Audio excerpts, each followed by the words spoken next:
盐水毛豆怎么煮脆粒不花黄？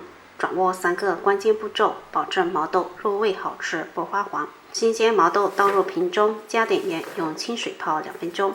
毛豆尽量选圆润饱满的。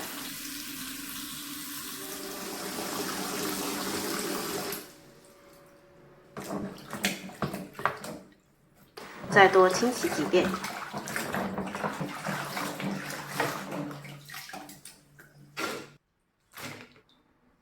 剪去头尾部分，这样更方便入味，更容易熟，也方便剥。全部处理好，装盘备用。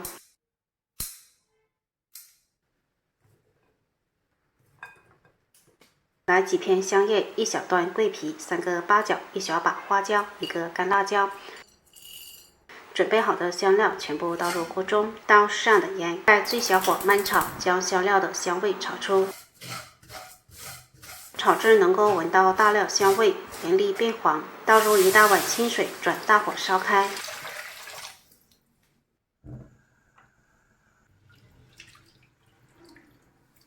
烧开后，倒入处理好的毛豆，倒入适量的食用油，这样可以保证毛豆脆粒不花黄。再转中火煮10分钟左右，切记不要盖锅盖，避免毛豆花黄。时间到了，捞出毛豆，放入200开中浸泡1分钟，让其完全冷却。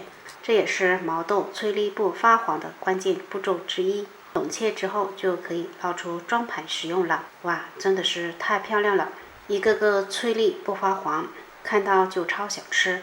好了，这期视频就分享到这里啦，喜欢的朋友可以在家试一下，拜拜。